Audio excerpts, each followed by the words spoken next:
y'all doing? Back again, another episode of It Factor. As always, I'm your host, Jeremy Robinson, and today we have someone special. Go ahead and introduce yourself.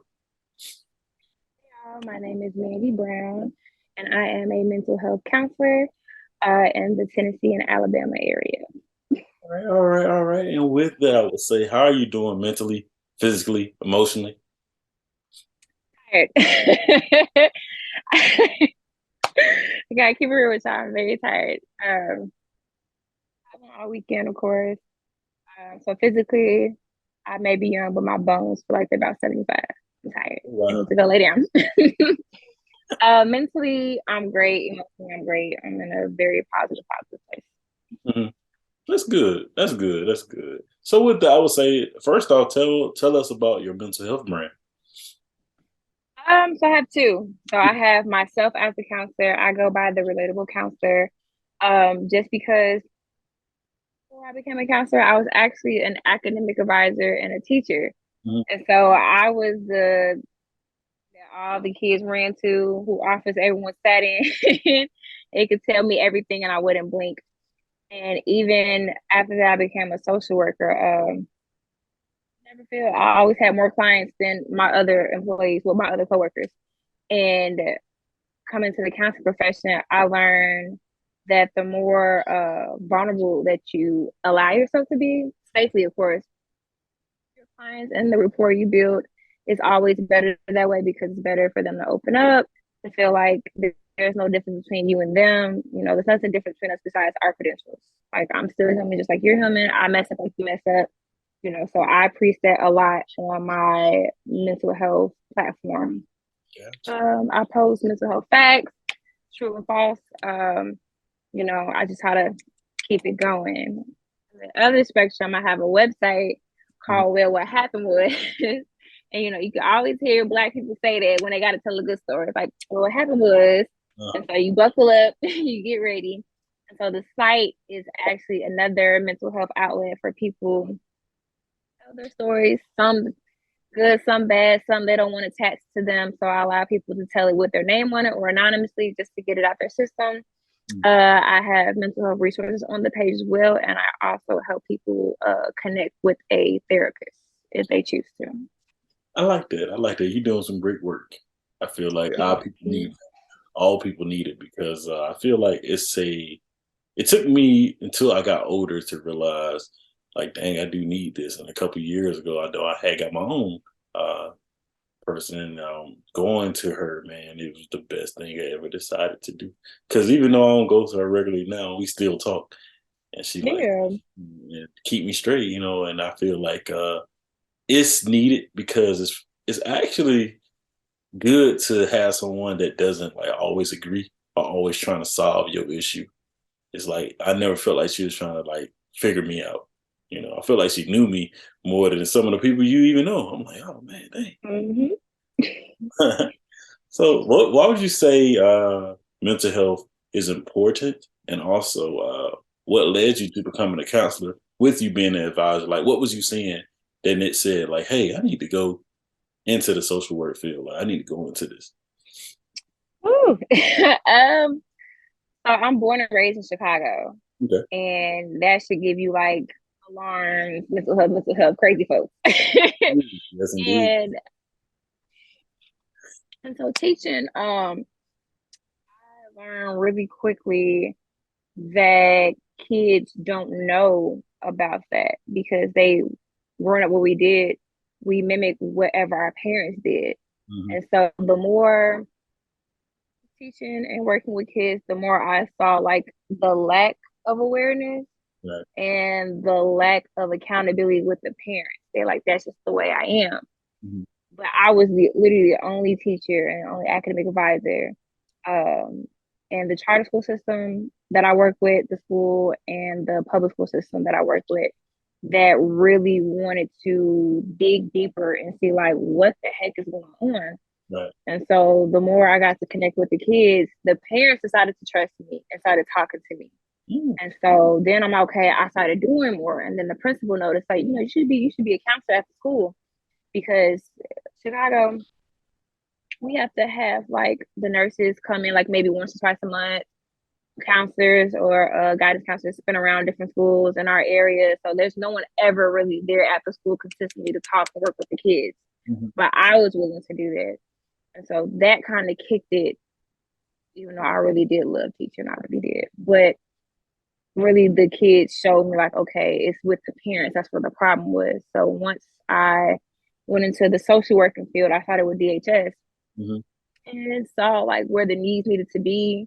And even within that system of, getting food stamps and TANF and Medicaid, I saw still the same thing I was saying with the kids, the lack of awareness and like extra resources they could get with even getting government assistance.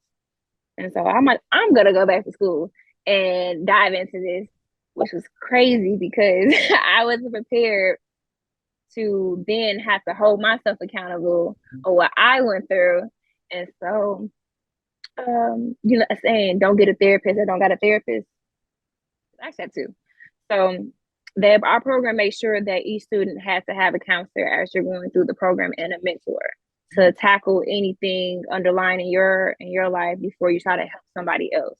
So that was like the biggest thing. So once I started tackling stuff and seeing that people that I'm working with are just like me and I can help them, like my counselor and my mentor helped me, it kind of like, picked it up a bit for me to want to do more. And so now I'm in Tennessee for the most part. I go back focusing here in Alabama, but I'm in Tennessee, and there is no mental health awareness here. I mean, it's a little bit, but like it is extremely ignored. Mhm. And the more I work within this field, especially down here where substance abuse is so big, because I mean, you're in the South, there's nothing but drugs and things Right. like that. So telling somebody that something's mentally wrong, first they're gonna take it as an insult, and then they're gonna want to eventually get help once they see their coping mechanisms don't work. So the kids kicked it off, dealing with the families and seeing where stuff was going wrong, kept it going, and then me doing my own healing journey, just like, all right, this is where I want to be for sure, for sure, for sure, and I love it. I like that. I like that. I like that. So clearly, I can tell that you're good at what you do because you had kids and their parents gravitating to you, and it actually sparked to be blessed to go back to school. And now Mm-hmm. look at where you are. So that's I'm, amazing. I'm glad to have you on the show. See, I'm glad to have you on the show. I was glad thank you, before, thank but see, you. I'm even happier now. So with that, what is your it factor? Why do you do what you do?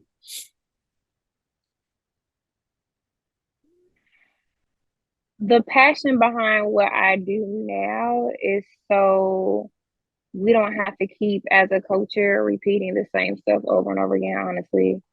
Mhm. Because it is rare. Now it's a wave of it, but Right. it was rare to see people our color in this field. And it's honestly it's still people who don't get that credential but call themselves a counselor or a therapist, whatever, or they become like a life coach. It's kind of dangerous a little bit. But just the fact that younger people, so kids can see me, adults can see me, and honestly, therapy was never meant for us as a people, as a culture. So I really want to continue breaking that stigma and saying, hey, get some help. We can do more than just smoking and drinking. We can Right. we can actually have coping, healthy coping skills, and like be a trickling effect and start breaking stuff. So, Definitely, I like that you say that too because you can do all that. You can drink and smoke, and the pain or whatever you're going through never gonna go. never. It will numb it for what 30 minutes, maybe an hour, turn up a little bit, and then Yeah, when you come back home, you gotta wake up to that problem and a hangover. So even there worse. you go. So with that, also I would ask, with me seeing that you're a mother, tell me how is it, being a black mother? How Ooh. many kids you have? You say you have a daughter and a son too? Okay, cool. Look at you. All right, I see I you. have I have two girls. I have Casey, my oldest, my golden child. She's Mhm. 11, and then Cadence. She's 6. She's my little chocolate drop. She's definitely the mini version of me, like attitude, everything scary.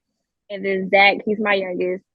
And being a girl mom is literally karma for sure. Whatever I put my mother through, I'm going through it. Yeah. Sorry, mom.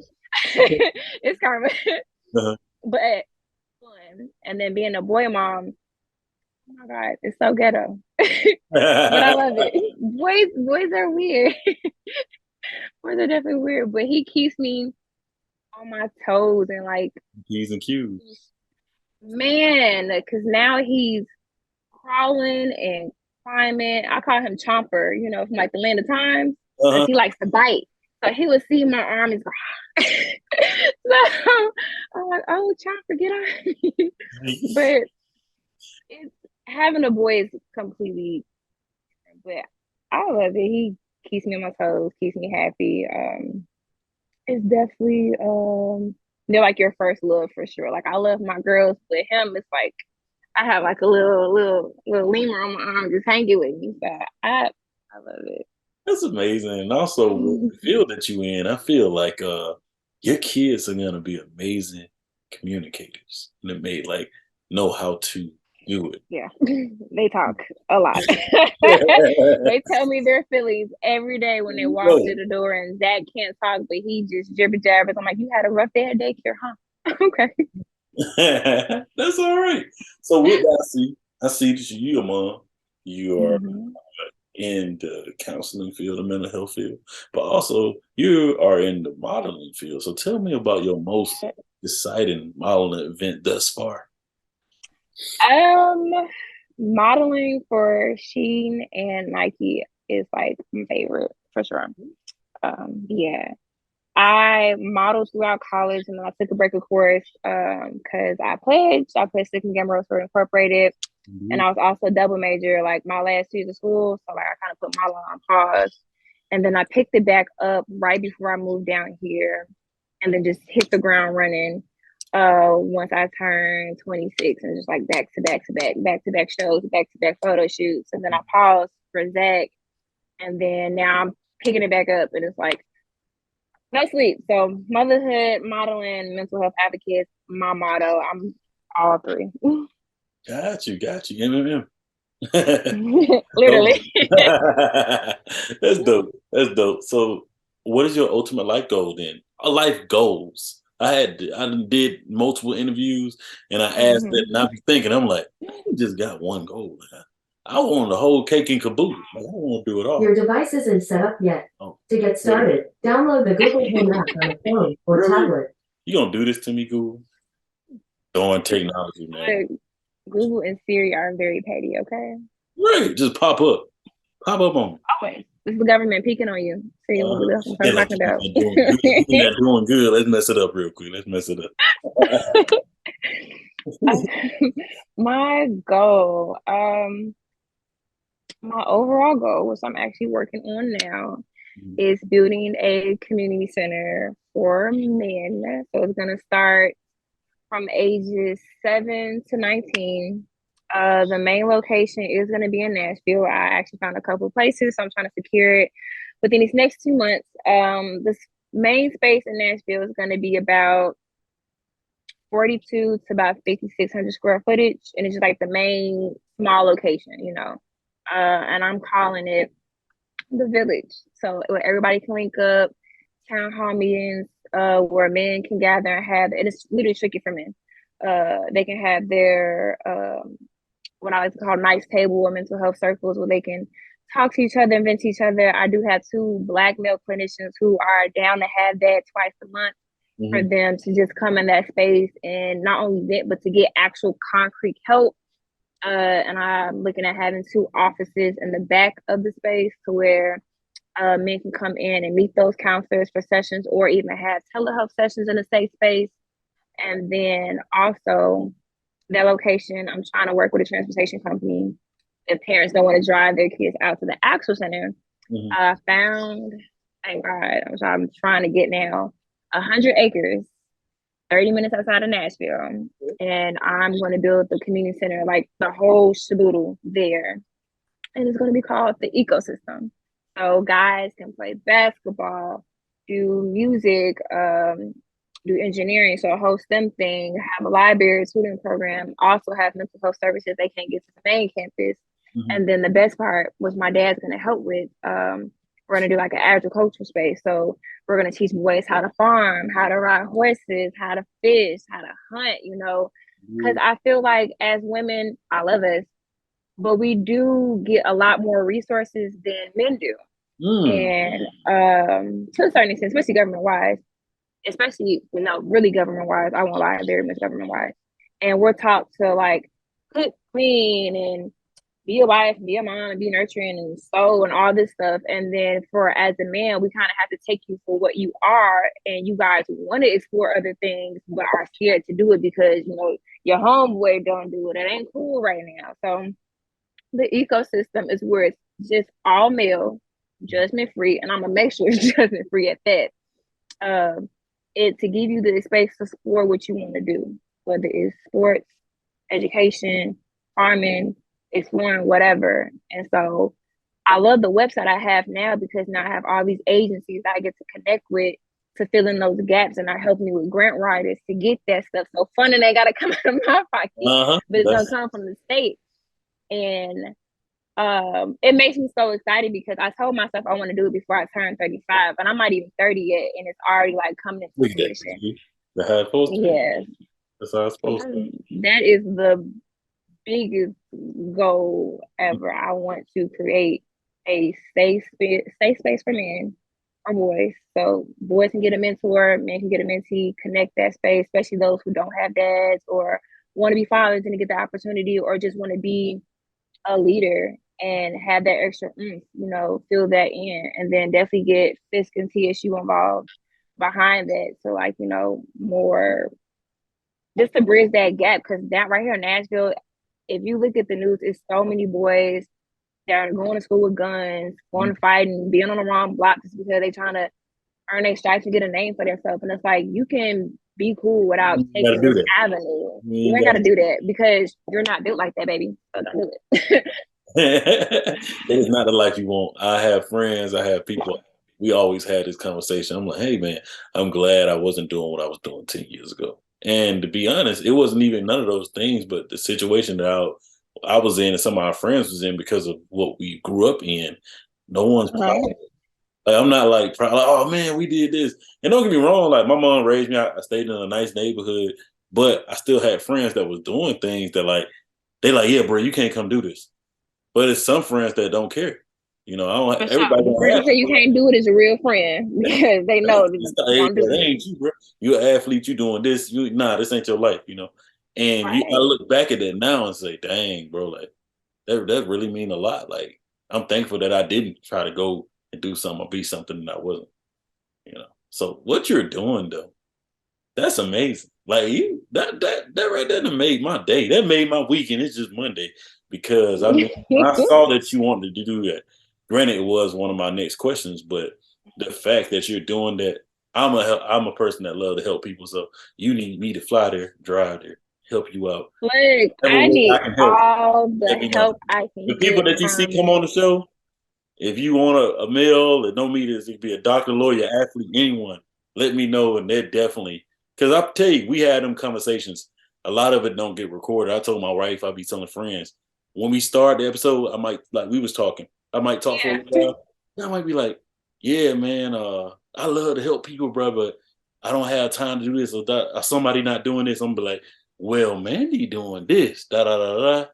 So yeah, I Look, look what out. we say, oh God, I'm doing it. I've been had a blueprint for the last 3 years, and I told myself I need to do it before I turn 35, and then just where I work at now, and then having my son just lit a fire under my ass. Okay, because right now my main job is a counselor at the men's and women's maximum security prison down here. So yes, that's why I'm tired. So every day, either I'm at the men's or the women's, doing my thing, and I love it. I want to pick any other job. Like it's very fulfilling to see men and women who really want to change their narrative and like recover from drugs, get away from that street life, have the tools to cope and to know and pinpoint that trauma, not to redo it, and then to get out and actually do it. So far, I've helped 5 men and women get on parole and get out early, get them jobs, and I've done 2 reunifications with women and their kids. So I love it. I wouldn't pick nothing else. That's amazing. All right, all right. So again, I'm gonna help you, man. I'm looking forward to that. That right there is amazing. I feel like it's something that you don't hear. I feel like it's needed. And the fact that you target men first, that means a lot to me because like it's like the Boys and Girls Club, but like even with that, it's not everywhere. Like it's not like it used to be. So like when No. you have that space, it's amazing. I think it's very needed, and when you do it there, I can see you doing it here. I can see you doing Yes. it definitely needed here in Atlanta. Then I can see, I was told that. I did the All Things Black podcast, and Mhm. he got excited because I finally announced like my thought of what I wanted to do, and he was like, "We need one here now." I'm like, "Wait a minute, I need let me I start need that here last first." week. I need that last week. But you got to start it Let me first. start. So you're Right, I gonna was like, start "Let it. me Once start." you do that, we're good to go. You know. Yeah, it's gonna be tricky doing it down there. You know, y'all cost of living and property. I'm gonna need Tyler Perry to come kick in with that one. No. Give me some acres so we can do. Well, if you do it on the outskirts, though, we're gonna talk about it. Though. We're gonna talk about it. So, in that, I would say, would you happen to have any questions for me? Yes. What made you start this podcast? Like it hit my timeline a couple of times. I'm okay, let me follow and see what. Yeah. You just gonna tap in real quick. You know, we growing out here. I've been doing it for almost 4 years now. To do this podcast is like church. It's amazing. Like I told you, I had a long day today, but being able to talk to someone like yourself is just amazing. I feel like people do amazing things. So I was back in college, struggling college student, just trying to figure it out. I had wrote a book about how I grew up, single parent home. Had a lot of mentors that stemmed to me becoming Greek. I'm gonna give you the whole rundown. And once Right. that stuff started happening, um, after I became a Sigma, after I graduated, stuff like that, I always was like, something's missing. Like, I'm supposed to be doing something. Now, I talked to one of my best friends, which does all my editing still today, one of my cameramen, and just my right hand man type thing. And he was like, "Bro, yeah, man, you should do a podcast." Da, da, da. And this is before podcasts cool, like All right, now everybody has everybody one. do podcasts, but everybody don't do podcasts like me. We ain't changed. Everybody ain't changing there. But I was just like, you know what? I'm gonna do a podcast to where a podcast where I can bring people on that look like me, Mhm. that are doctors, that are lawyers, that are athletes, that are people that's in the mental health field, any field that you think of, so that everybody can see that people are doing. Everybody's doing everything. It's not just for this specific person. And I feel like a lot of people do these things and they do it for a specific person. And I was like, I want everybody to be able to see this because like you said, to create change, people need to see all things that it could be possibly. So that your kids can see it and say, oh, mama was on that, and now mama doing, and this so and so, or my dad did this. And they're able to run down and go to YouTube and say, dang, Jeremy been doing this. Okay, we need to let me Yeah. follow the script. So that's how I feel about it, and just to see people like yourself flourish, that helps me. That helps me know I'm doing the right thing. So that's why I do it. That's why I like the podcast. Okay, snap, talk to him. Mm. What is your biggest achievement within the podcast? Biggest achievement. My One of my biggest achievement outside of bringing like somebody I always seen on ESPN on, are certain athletes I've been in the works of trying to get onto the show because I'm a big football head. Like I love guys, stuff like that. I love to bring them on. That's cool. But Mhm. the biggest thing is just seeing the people do amazing things once they leave the show. Like you talking about this, I'm being honest. Like I have seen people go into jobs that they always wanted, go open up stuff that they always wanted, or to just see them uh be able to graduate college and go into their field. That's what's fulfilling to me. But the biggest thing though, outside of all that though, because there's a lot of great, amazing things, but Yeah. that it was a kid that reached out and said, "Hey, I seen the show and I want to get in touch with one of my friends I play ball with. That's a pilot now, and I want to get in touch with him." Those type of things make my day. Like that's the best thing ever because I'm like, oh, you want to reach out to Justin? Oh, Justin, I can call him right now. Like, okay, let's figure this out. And that makes me know I'm doing the right thing. Let me know that. definitely. Look at that. God aligning stuff. Yes, indeed. Yes, indeed. But thank you for the day, man. I don't want to stop talking to you now. What other questions you got? My last question is a closing question. I would say, so outside of all the three M's, and you being a mother, and you've been a mental health advocate, and you being just amazing person overall, working in modeling, and just you're gonna open up this center in a couple more months. Tell me, what are you outside of all those things? Outside of all the titles. Out of all that, I am a big athlete. Like I come home, I like if you can see my self-care corner, I got fruit snacks, Twinkies, Twizzlers, my favorite snack. I like to chill. I People think because I'm extrovert and I'm out and stuff, I like to be out a lot. I really Mhm. don't. I Yeah. like to come home, even if the babies aren't here. I come home, relax, throw on my sweats, put my hair in a bun, maybe read a good book, work on the website, sleep. I can sleep up to 12 hours. I like to relax. I love anime. I'm big on Harry Potter. Y'all, Okay. I'm a big fat nerd. Um, and if I'm outdoors, I like to go exploring. Like I go to every city, even if I've been there 20,000 times, I look at it from the eyes of a tourist. I look for new stuff to do that I don't think about doing. And so even though I live here, once a month I'll just go exploring like a new restaurant or like a hole in a wall. Mhm. And I get so excited. I'm like, all the stuff I never thought of. Or even like when I go back home to Chicago, I do stuff like that. Or go back to like the Latino areas in Chicago and like normal. And I'm also a big roller coaster fanatic. I go to amusement park at least like twice a month when it's hot, maybe three times. I'm big on rides. So you'll catch me driving from here to Kentucky to Illinois to Missouri to Atlanta, like everywhere to get on some roller coasters. Like, oh, I gotta work today. I'm going to amusement park. That's amazing. That's amazing. I like that. I like that for you. It's everybody's when I did date guys, like you're not what I thought you'd be. Yeah, I know, I'm corny. Like I'm not your I'm not your typical little cutesy and professional. No, when I get to be in non-professional, non-mommy mode, I am completely like a big kid for real. All right. That's all right. So with that, that will close out the show. But I'll definitely be talking to you. I have an open, like at work, you had that open door policy. I got that. Yeah, my daughter. You email me. You ever need to like DM me or something, I'll definitely get back with you.